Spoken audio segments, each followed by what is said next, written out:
اچھا، ایک اور سوال سبیلوں کے حوالے سے پوچھا جاتا ہے کہ محرم میں سبیلیں لگانا، ان سبیلوں سے پانی پینا.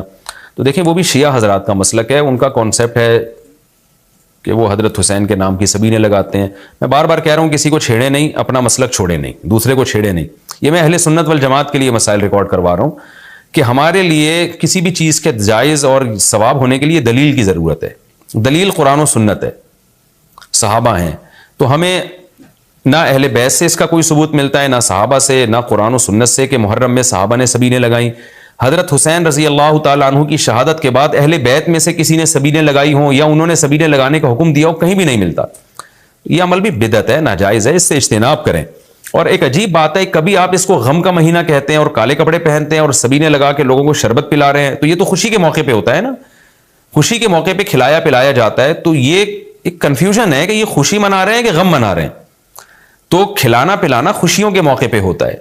تو اس لیے آپ ان چیزوں سے اجتناب کریں، نہ سبیل لگائیں، نہ اس پہ کھڑے ہو کر پانی پئیں. جو لگا کے بیٹھا ہے اس کو چھیڑے نہیں، آپ تنگ نہ کریں، وہ اس کا مسئلہ ہے، اس کو چھوڑ دیں. دنیا میں بہت سارے فرقے ہیں، کس کس کو آپ قابو میں کریں گے؟ ملک میں انارکی پھیلتی ہے، ملک میں فسادات ہوتے ہیں.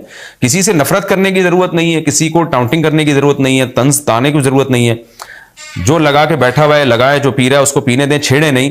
لیکن میں آپ کے لیے یہ کہہ رہا ہوں جو اس وقت میرا پروگرام سن رہے ہیں، اگر آپ قرآن و سنت ہی کو فالو کرتے ہیں، آپ اہل سنت والجماعت میں ہیں، یا تو میں بار بار کہتا ہوں پورے شیعہ ہو جائے نا. پھر آپ ڈبل مسلکوں پہ چلنا تو یہ دنیا میں کسی کا بھی اصول نہیں ہے کہ آدھا ادھر آدھا ادھر، وہ تو کہیں کا بھی نہیں ہوتا. یا تو پورے ادھر ہو جائیں یا پھر پورے اہل سنت والجماعت بن جائیں. تو اہل سنت والجماعت کے ہاں یہ سبیلیں لگانا یہ جائز کام نہیں ہے، کیونکہ قرآن و سنت سے اس کا ثبوت نہیں ہے. لوگ کہتے ہیں کہ آدمی کسی کو شربت پلا رہا ہے، پانی پلا رہا ہے، تو پانی پلانا تو بڑا اچھا کام ہے. پانی پلانا اچھا کام ہے پورے سال، کسی دن کو خاص کر لینا یہ اچھا کام نہیں ہے. تو اس سے بدعت کی تائید ہوتی ہے. تو اگر کوئی پیاسا آپ کو نظر آتا ہے تو محرم میں ہو تو محرم میں بھی پلائیں، سفر میں ہو تو سفر میں بھی پلائیں. لیکن کوئی پیاسا نہیں ہے تو جیسے آپ پورے سال سبیلیں نہیں لگاتے تو محرم میں بھی نہ لگائیں آپ. کیونکہ اگر آپ پورے سال نہیں لگاتے، محرم میں لگا رہے ہیں، تو یہ اس کی علامت ہے آپ اس مہینے کو سبیل کے حوالے سے خاص ویلیو دے رہے ہیں. تو اس ویلیو کی آپ کے پاس قرآن و سنت سے دلیل ہونی چاہیے. دلیل نہیں ہے تو ہمارے پاس دلیل ہے. نبی صلی اللہ علیہ وسلم نے فرمایا من احدث فی امرنا ھذا ما لیس منہ فہو رد وفی روایت فہو مردود. جو ہمارے دین میں کوئی بھی نئی چیز لے کر آئے گا، نبی نے فرمایا وہ مردود ہے، ہم نہیں اس کو ایکسیپٹ کریں گے. تو اس لیے بھائی ہم تو اس حدیث کو فالو کرتے ہیں. تو کائنڈلی آپ حضرات سے گزارش ہے، ہاں کوئی پورے سال سبیل لگا کے بیٹھا ہو تو وہ محرم میں بھی لگا لے. کیوں؟ وہ اس لیے کہ وہ محرم کو الگ سے فضیلت نہیں دے رہا سبیل کے حوالے سے، بلکہ وہ کہہ رہا ہے بھائی میں تو پورے سال لوگوں کو پانی پلاتا ہوں تو محرم میں بھی پلا رہا ہوں، میں تو پورے سال شربت پلاتا ہوں تو محرم میں بھی پلا رہا ہوں. لیکن ایک آدمی سال کے 11 مہینے نہیں پلاتا، صرف محرم میں سبیل لگا کے بیٹھا ہے، اس کا مطلب وہ اس مہینے کو سبیل کے حوالے سے زیادہ ویلیو دے رہا ہے. اس ویلیو کے لیے میں نے کہا دلیل چاہیے. دلیل آپ کے پاس اگر نہیں ہے تو پھر وہ حدیث ہے جو ہمارے دین میں نئی چیز ایجاد کرے گا تو وہ چیز مردود ہے. اس لیے اس عمل سے بھی اجتناب کریں. دیکھیں جنت میں جانے کے لیے ہمیں وہ کام کرنے پڑیں گے جو اللہ رسول نے بتائے ہیں، اور اس میں اپنی طرف سے ایڈیشن کرنا یہ ناجائز ہے. اس عمل کو شریعت میں بدعت سیئہ کہا جاتا ہے. اللہ تعالیٰ. اسی میں ایک سوال ہے جی، محرم میں نکاح کرنا کیسا ہے؟ یہ سوال بھی ظہور احمد نے کشمیر سے پوچھا ہے. محرم میں نکاح کرنا بھی جائز ہے، بلکہ ہمارے مسلک کے مطابق باعث برکت ہے، کیونکہ محرم کو اللہ کے نبی نے محترم قرار دیا ہے. جو قابل احترام مہینہ ہے تو مقدس ہے. تو مقدس مہینے میں عبادت کا ثواب بھی زیادہ ہوتا ہے، اور نکاح بھی شریعت میں عبادت ہے. نکاح کیسے عبادت ہے؟ شریعت نے نکاح میں عبادت کا رنگ ڈال دیا ہے. دیکھیں آپ کہ نکاح ایک معاملہ ہے، لیکن اس سے پہلے خطبہ بھی ہوتا ہے. خطبہ جمعے کی نماز سے پہلے ہوتا ہے، خطبہ عید کی نماز سے پہلے ہوتا ہے، خطبہ استسقاء کی نماز سے پہلے ہوتا ہے، خطبہ حج میں ہوتا ہے. یہ ساری عبادتیں ہیں نا جس میں خطبہ ہے. لیکن اسلام نے کیا کہا؟ نکاح سے پہلے بھی خطبہ ہوگا. اس کا مطلب اسلام نکاح کو عبادت قرار دے رہا ہے، نکاح میں عبادت کا رنگ بھر رہا ہے. تو عبادتیں تو مقدس مہینے میں زیادہ ثواب ہوتا ہے ان میں.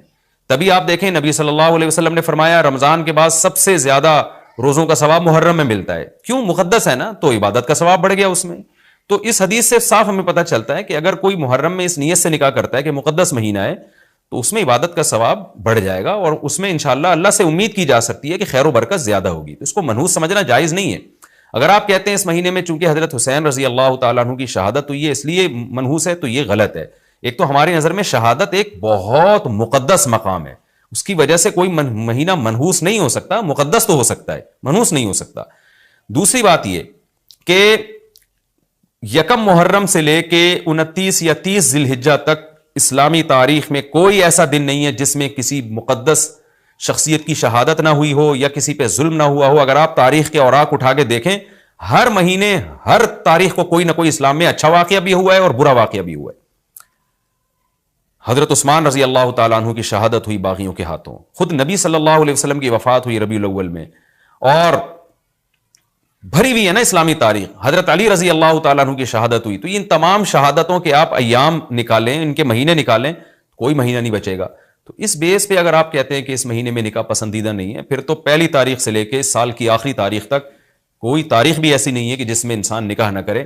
اس کا مطلب پھر آپ کمارے چھڑے چھاٹی گھومتے رہیں, اور مسلمانوں کی پھر گروتھ ریشو تو میرا خیال ختم ہو جائے گا, مر جائیں, کہاں پیدا ہوں گے لوگ. اور اگر آپ کہتے ہیں کہ نہیں جی, کسی شخصیت کے کسی دن میں انتقال کر جانے سے یا شہید ہو جانے سے یا اس پہ ظلم ہونے سے وہ دن منحوس نہیں بنتا, تو پھر 10 محرم بھی منحوس نہیں ہے. 10 محرم میں بھی آپ نکاح کر سکتے ہیں, اور محرم کے بقیہ تاریخوں میں بھی آپ نکاح کر سکتے ہیں. اور روایات میں ہمیں ملتا ہے کہ بعض بڑے بڑے حضرات تھے جن کے محرم کے مہینے میں نکاح ہوئے. میں اس بحث میں نہیں جاؤں گا, پھر اس میں تاریخی روایات ہیں, کوئی کہتا ہے فلاں تاریخ تھی, کوئی کہتا ہے, پھر لوگ اس پہ ایک غیر ضروری بحث میں چلے جاتے ہیں. لیکن ہمیں ایسے واقعات ملتے ہیں.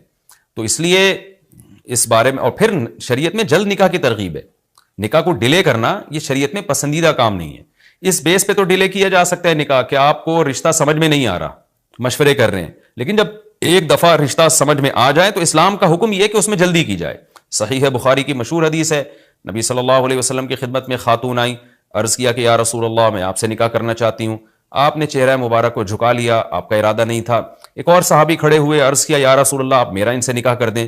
اسی محفل میں نبی نے ان صحابیہ کا ان صحابی سے نکاح کرا دیا. تو آپ نے تو یہ نہیں پوچھا کہ یہ محرم کا مہینہ چل رہا ہے یا سفر کا مہینہ چل رہا ہے یا ربیع الاول کا مہینہ چل رہا ہے.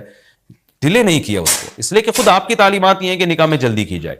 تو اگر آپ کو محرم میں رشتہ ملتا ہے, آپ ربیع الاول تک ڈیلے کرتے ہیں محرم کی وجہ سے یا سفر تک ڈیلے کرتے ہیں, تو یہ ڈیلے کرنا خود قرآن و سنت کے خلاف ہے. جس چیز میں تعجیل مقصود ہے, جس چیز کو شریعت نے جلدی کا حکم دیا. اس عبداللہ بن مسعود رضی اللہ تعالیٰ عنہ فرماتے تھے, مصنف ابن ابی شیبہ کی روایت ہے, کہ مجھے پتا چل جائے نا کہ میری زندگی میں صرف ایک رات باقی ہے, اگلے دن میں نے مر جانا ہے, اور میرے نکاح میں کوئی عورت نہ ہو, میں وہ رات بھی نکاح کے بغیر نہیں گزاروں گا, میں بیوی کے بغیر نہیں گزاروں گا, اس خوف سے کہ مجھے کہیں فتنہ نہ ہو جائے. صحابہ کرام جو تقوی کے اعلیٰ معیار پر تھے اور جن سے گناہ کا اندیشہ بہت کم تھا اور کہیں معاشرے میں بے حیائی پھیلی ہوئی نہیں تھی, وہ تو ان کا تو یہ کانسیپٹ تھا کہ بھائی ہم بیوی کے بغیر ایک دن نہیں گزاریں گے, کہیں ایسا نہ ہو کہ برائی میں پڑ جائیں.